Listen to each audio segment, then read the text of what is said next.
And joining me in the studio, I'm delighted to say, is bushcraft expert Ray Mears, in to talk about your brand new documentary running on the BBC. And it's all about the Bronze Age. Now, this is rather different from the sort of thing we're used to seeing you on the TV discussing. I guess it's completely different, but I was asked if I'd make a programme about the Bronze Age, and I thought, I don't know very much about the Bronze Age, so yes, I'll have a go. Let's find out. It was just going to be interesting to you. Well, it's interesting because I'm interested in history and how people used to live.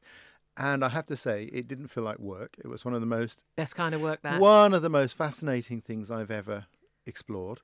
It's a period in history we hardly know anything about. No, because I remember very clearly at school, you know, you did you did the Romans, didn't you? You did the Vikings, and that's what also we didn't have anything before then. But this is all part of this civilization stories on BBC One. There are 11 documentaries from across different parts of England, and presented by the likes of you and Mary Beard and others, and it's been very, very celebrated. But yours is specifically about the Bronze Age. So what have you learnt about the Bronze Age, which we should probably all know already? Well, I mean, I have to say, when I started out, I had a bias against bronze because to me it's a second rate to steel. So like, well, the Iron Age, I can relate to that. Yeah. But actually, I was completely wrong. And this is a period. Give us some years. What years? Well, that's the first thing you have to know. Is the Bronze Age is a period in history. It's about as long as recorded history. So we're talking about 4,500 years ago to 700 BC. That's the Bronze Age. It's a time of Stonehenge.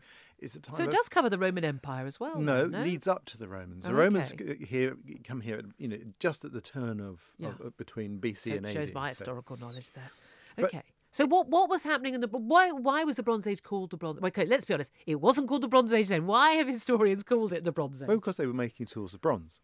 I mean... And why was that so much more significant than the Iron Age? There was a sudden change from using stone tools to the ability to make molten metal and cast it into... So the ability to make weapons, to make tools, and that was a big leap forward in our civilization. And jewellery. I mean, we're talking about, this moulding technology. It wasn't just bronze that was being worked. And this is the fascinating thing, is that bronze is very durable. So when we find bronze, it's often in a good condition.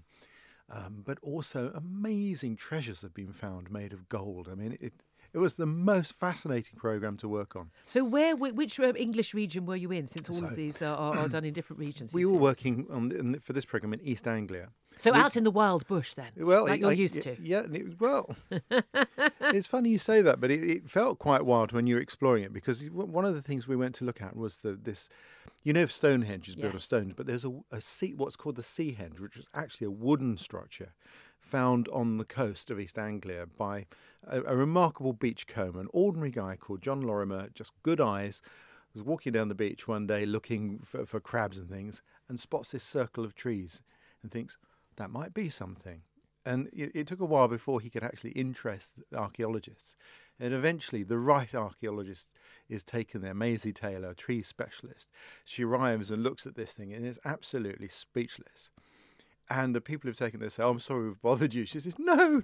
Thank you This is clearly prehistoric. It's tremendously important. And we think it may have been as significant as Stonehenge. It would have been a local, perhaps mortuary, but it is an astonishing thing, because in archaeology you normally just get 2 dimensions. Everything's been cut off, sort of at foundation level. But here, preserved in the silts, was a 3-dimensional object. So instead of just the squares of the chessboard, here was a piece. And these trees cut thousands of years ago, you can still see the clear cut marks in them, and even how the foresters went about harvesting the wood. It's fascinating. So we can learn that. That's the thing, is a lot of people think, well, digging up old things, what do we really learn? But that is actually how we have learned the history that goes in our school history books. Julia, half this story is the story of the discoveries. I mean, the number of pieces of treasure that have been found by people with metal detectors or farmers with ploughs who, when they first looked at these metal objects, or a piece of old rusty bedstead and threw it in a hedge, only to look at them later to discover that they'd found some of the most important golden treasures ever found in the country. I love these stories. I always love them. That's the joy of it. And I suppose what's interesting is the fact that people have been building on land in Britain for so many years. You send the diggers in. People have been out with their metal detectors, and yet there is still so much to discover. So much to discover, and anyone can discover if they just got their eyes open. I mean, I think to me that was the joy of it, and in a strange way, the objects seem to. I know this sounds really weird. It's a bit like that series Detectorist, but it's like the objects choose who finds them as well. Oh, I like this. There's something of that. Well, all right, I just love meeting people who love what they do. Are you planning to go back to the bush, or you're now stuck in you're stuck in the UK, just digging up old trees? Well, I've just come back from the Arctic. Actually, I've been teaching people how to live in the northern Finland for a month, so that was really good fun. Excellent. So I'm just thawing out. Yeah, well, exactly. Well, if you'd come back at the weekend, it was lovely, but it's not so good now. So when can we see this show? It's on. I think it's the end of the month, isn't it? It's on, yes. Oh, yes. Yeah. It's on Monday. It's next Monday, the 30th of April, 7:30 p.m. on BBC One. As it's part of this series, Civilizations Stories.